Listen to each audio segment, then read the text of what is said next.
Ladies and gentlemen, please welcome Chairman, World Travel and Tourism Council, Gerald Lawless, in discussion with Skift founder and CEO, Rafat Ali.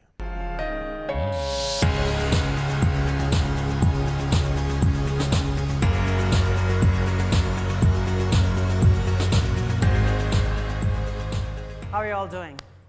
So we decided to extend the program from 6 p.m. to 6 a.m. as well. So there's a whole another day left that you have to do. You are as brave as anyone to be here for these hours, and thank you for sitting through. I know it's an intense day, and I am tired, so I'm sure you are tired as well. Gerald, thank you for being here. It's an honor to have you here.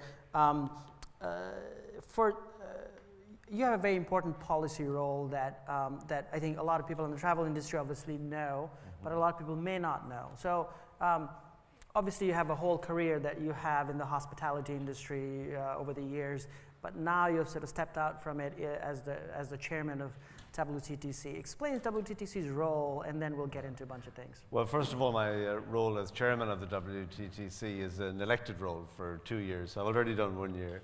And our president and CEO is David Scousel, who was going to be here. Who is our full-time executive, along with his very fine team of executives. Some who are here today, working in London, because the headquarters are in London.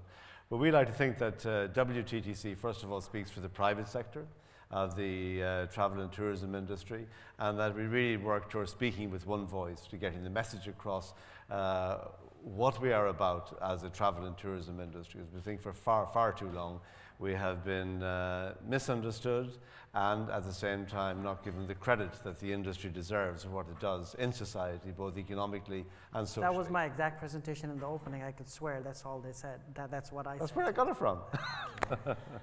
But in many ways we we say the same thing because it's true. I think that's what is so important. So in terms of the voice of WTTC, I mean, talk about a time where this voice is needed. Like this is, we were just talking, if aliens have to invade, now is the time they should. Yes, absolutely. That's what I was saying. Then we'd all realize that we don't need to be small little countries, we need to be one world together in what we're trying to achieve for ourselves. To get travel and tourism a seat at the table. Yes. This has been an issue with every country. UK has been an issue, US has been a big issue, other places in the world an issue.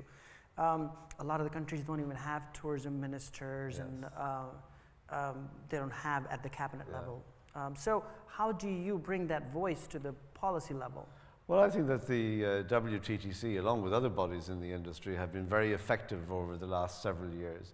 And certainly what we've been trying to do to get our message across to governments. And we've developed a very strong working relationship with the United Nations World Tourism Organization, for example, where they look after the political side. And between the UNWTO and the WTTC, just as one little example, is that we have what we call the open letter. This open letter is really a letter declaring the importance of travel and tourism, as we just said, to the economy and to society generally. And then we get leaders, country leaders, political leaders worldwide to endorse this letter. So already more than 85 countries have actually signed up to the endorsement of the open letter, really getting across to political leaders that this industry needs to be listened to, needs to be understood, and needs to be helped to thrive and to prosper, because it will be good for the voters, it will be good for workers, good for employment. This is one of the big things that's been done with the WTTC over the years. I think another area that's really been successful and continues to have a lot of potential is the whole aspect of facilitation of travel. We say freedom to travel, but freedom to travel in a safe and secure manner. And we believe this can be achieved a lot more through the use of electronic visa systems, using best practice from different countries, such as Australia, such as Schengen, such as ESTA, to really try, why wouldn't we look at trying to combine this? Why wouldn't we look, like you just mentioned India before we came on, where they introduced a visa on arrival program. And the visa on arrival, of course, has suddenly had a huge impact on tourism arrivals. The city where I live, Dubai, has now given visa waiver to China and to Russia, or visa on arrival again, actually. In January, February this year already, we've had an 84% increase in Russian visitors into Dubai. admittedly off a Also, relatively low 84% base. increase in U.S. as well, by the way, over the last Right. Yeah. But so it is working. But we think that a more logical approach to electronic visa issuing and the whole use of electronic data platforms on a voluntary basis for the traveller could be something that we could really sort of evolve over the years. Do you think there's ever a time where there's a global clearinghouse for visa? I know that's been talked about and tried. But it's technically possible. And I think what needs to be done is you start taking Schengen, ESTA, Australia, UK, get a good solid platform which is the best practice, the best one going, and then have these countries, these blocks of countries working on one common platform, and then allow other territories to apply to come into this. So that if you can prove to this original body that your level of security and vigilance and everything is at the same level as theirs, you can then come onto the platform as well. And I think this is something, we look at ASEAN, for example, look at APEC, all these blocks that have great potential.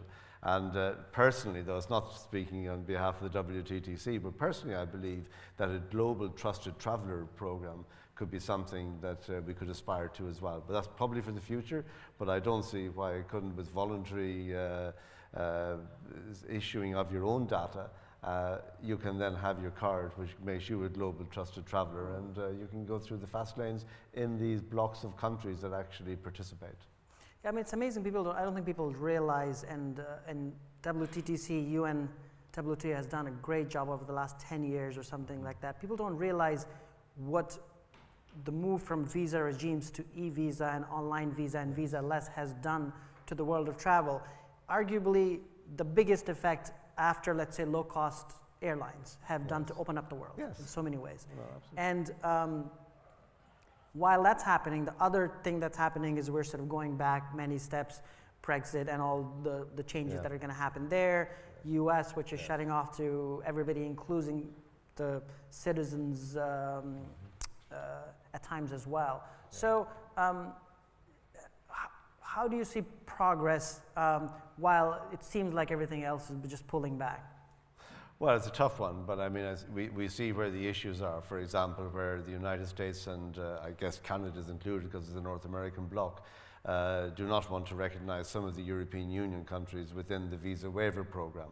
So therefore, countries like Romania, Bulgaria, I think Cyprus and about 3 or 4 other countries are excluded from the visa waiver program into the United States. Therefore, the European Union, by its own laws and its own regulations, has to take reciprocal action, a retaliatory action, which would be absolutely disastrous for our industry, and we must do everything we possibly can to ask politicians, look, be sensible.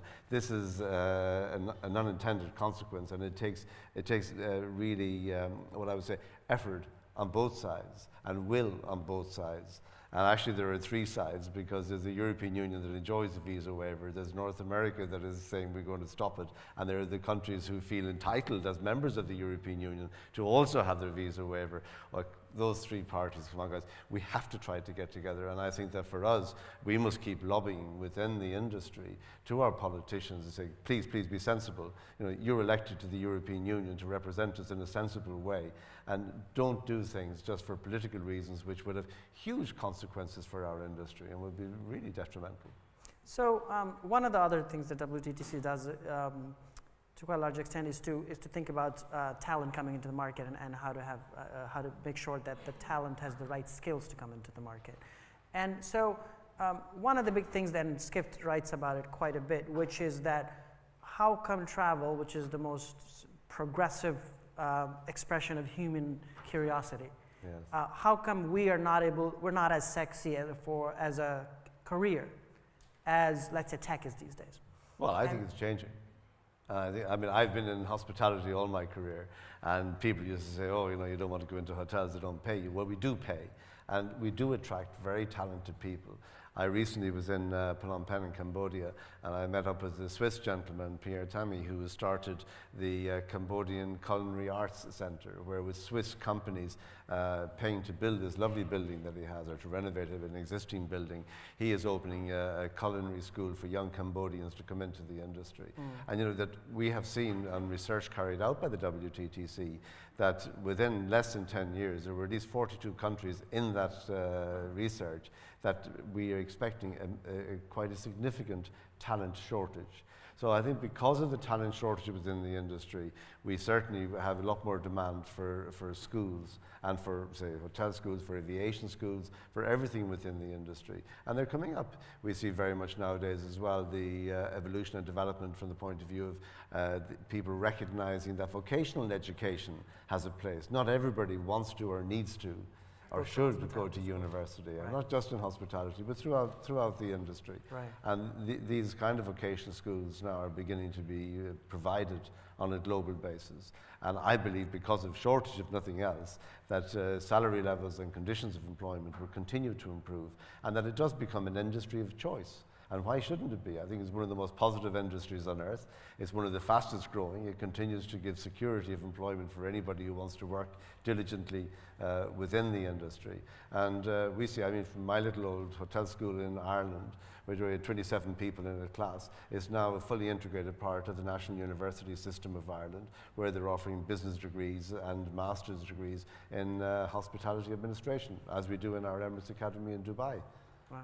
So, talk about Dubai and sort of what lessons can Europe learn from how Dubai has completely come up over the last 20 years, and from a tourism perspective, what it's created in terms of all the new attractions really out of nothing. And yeah, well, I'm sorry in a way to go back to visas, but actually about 15 years ago, we persuaded the authorities in Dubai to look at visa waiver for countries that were not an immigration threat to the United Arab Emirates. And His Highness Sheikh Mohammed brought in a rule immediately that gave 32 countries visa waiver to Dubai, and tourism started to take off. The one thing we had said, don't ask for reciprocity. It's not going to happen. So this whole idea that you must have reciprocal arrangements with regards to visas, yes, from a national pride point of view, you can understand why countries would want it. But if you want tourists to visit India, India is not going to get visa waiver for its citizens in every country. There is a system at the moment which is giving them very good facilities, for example, in the common travel area between the United Kingdom and Ireland, which is helping a lot. But to go forward with this, and this is what Dubai did right from the beginning. And interestingly enough, last year, Schengen offered the United Arab Emirates visa waiver to Schengen for its citizens, because okay, it's taken 10, 15 years for a reciprocal arrangement to be offered from a block of countries, and the UK obviously gives an online visa system as well for citizens of the United Arab Emirates.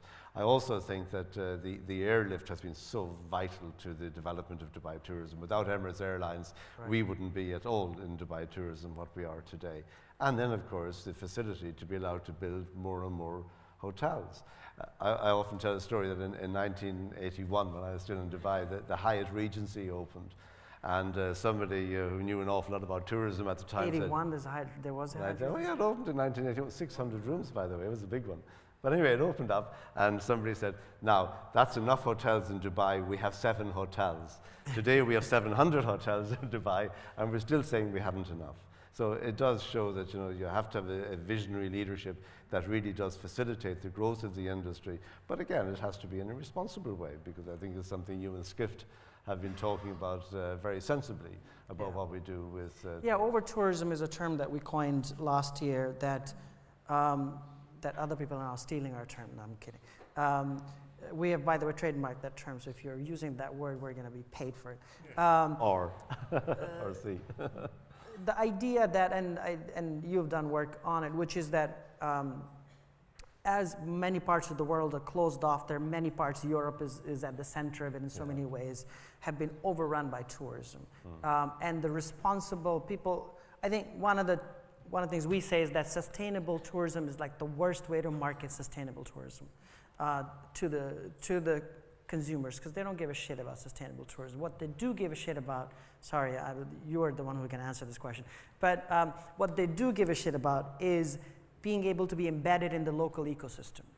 And as a result of that, if there is sustainability, they're fine with that. But to assume that this is the year, by the way, as you very well know, of sustainable tourism, does anybody care outside the industry? Should they care? Yes, of course they should. And I think that reading your own articles about, as you call it, over-tourism, and giving the example of places like Barcelona, which they say, okay, what we need to do is to try to encourage our visitors to look at other places other than just Barcelona and a city itself. And I think that's great. And an example I use also is that many of us would have seen over the years that tourism into Ireland has been very much into Dublin, because everybody wants to see the capital city first, more or less. Right. So, but the Tourism Ireland came up with this wonderful idea to try to get more tourism into the western seaboard of Ireland, which is one of the most beautiful scenic areas anywhere in the world, facing out to the Atlantic. And they introduced what they call the Wild Atlantic Way. They signposted all the roads all the way through. They got bed and breakfast, they got hotels, they got places set up where people could go and visit. And suddenly the tourists are flooding in, not flooding in, they're coming in good numbers, and they're exploring this. You can go and cycle part of it, you can go back year after year, but it's actually getting people to understand, visitors to understand, there's more to a country and more to a territory than just the capital city. And I think that is a great way of starting. I think the other thing is, talking about Cambodia with Angkor Wat, where you would worry about the disrespect sometimes unintentionally that tourists are showing to the sacred temples, right. In Angkor Wat. And now what they're doing is, well, yes, we have to show and we have to help people to really know how to manage visitors when they come to a place like that. Yeah, I mean, so here, properly, Visit Britain is, I think, is grappling and doing a good job of trying to get people out of London to other parts of UK, Scotland, and you know, other parts of the country. And again, infrastructure is important. How to get there? What do you do? Trains, buses, and planes, or whatever way to be able to get around. But I think it's certainly one way, because we all say you don't want to destroy the very product that you're actually promoting by having it overcrowded. So it does mean management, and it does mean a bit of honesty, I think, as well within the industry, that this does need to be managed, but it doesn't need to be destroyed.